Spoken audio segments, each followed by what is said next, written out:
Lars calling in from Norway. Lars, what's up? Hello, hello. Hello. What's going on? Yeah, I would like to explore the topic of absolute certainty. Absolute certainty. Okay. What about it? I guess we could start with maybe how you define it.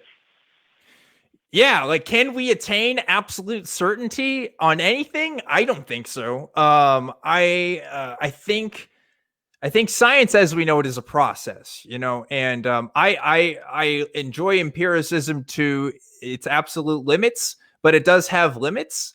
There's a lot that we don't know right now through empiricism. There's a lot about the mind and consciousness that is really mysterious to us. That I can't describe in empirical terms my exact subjective experience. They talk about, what is it like to be a bat, right? Very famous essay done on that.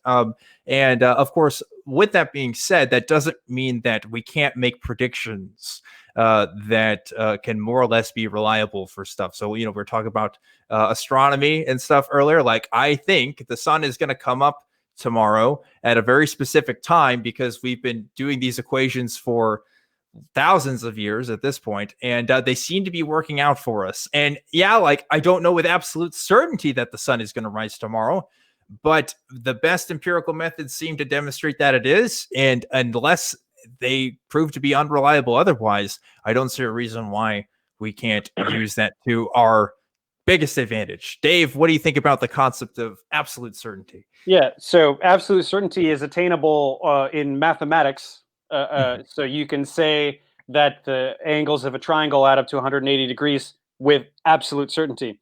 Yes. But that rigid, that brand of certainty, you're right, is not available in science, certainly.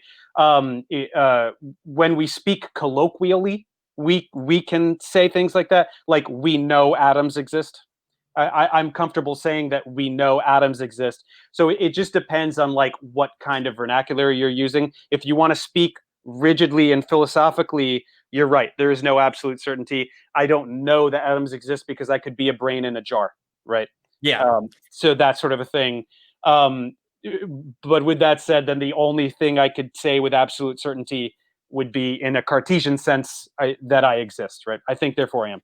So I do believe I can say that with absolute certainty. I exist. The rest, brain in a jar, the Matrix, I don't know. Matrix, whatever. Yeah, like even with math, you have to have certain axioms in order for math to even make sense. Yeah. And I think we have to use kind of similar axioms when we're talking about our observations of reality. Like I could still be a brain in a vat, but that doesn't mean that I won't observe the sun coming up tomorrow. Like that's kind of irrelevant to the predictions we can make. And again, like it's not complete, it's not whole, it's not entirely, as satisfying as we wish it could be. And there's a lot of hackers that hucksters is what I meant to say. I went to hackers, I don't know why, but a lot of hucksters, a lot of grifters that try to take advantage of that philosophical uncertainty and use it to promote all kinds of nonsense. It's a very good point. Yeah, as I was alluding to earlier, we have to be careful of the narrative that science is hopelessly uncertain. That's where I have a gripe with popular media, where you'll see a lot of articles with the title "Everything We Knew About Physics is Wrong." Kind of like clickbait titles. I want to chastise the media for doing that because it sows these seeds of distrust in the scientific process. So the charlatans just say, see, science, nobody knows what they're doing in science, so this magic is just as good, so I just want people to be careful with the language that they use around this kind of stuff. Yeah, for sure. Lars, did you have any thoughts on our comments here? Well, I would like to take one example. On the table in front of me, I have a remote control for my TV, and couldn't I be absolutely certain that this is a remote control? Can you be absolutely certain? I mean, if you define it, I guess, as like this is a remote control, then yeah, I can't really prove you wrong. If you said this is an apple and that's your definition of what that thing is. As long as I understand materially what that is, and you're just using the word apple, I could even say that too. But like, you know, we do have to work with like language and stuff there. So I mean, someone could have snuck in and made a perfect replica of the remote control, but it's just a piece of wood and just put it there, and you can't tell the difference.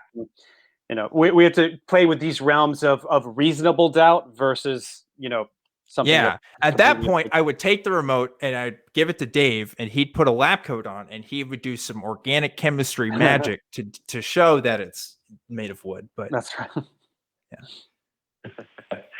Well, I've used it many times and I've tested it many times, so I think it would be weird if I wouldn't be absolutely certain that this is a remote control in front of me.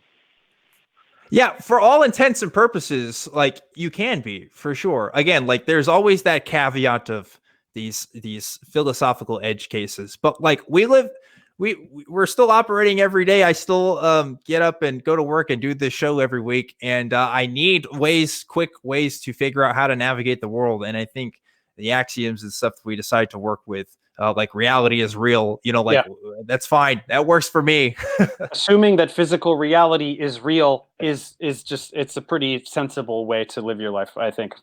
Yeah. Any last comments here, Lars? Okay, my last question.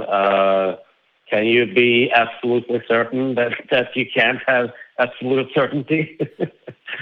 That's an interesting question, and I've been asked it before.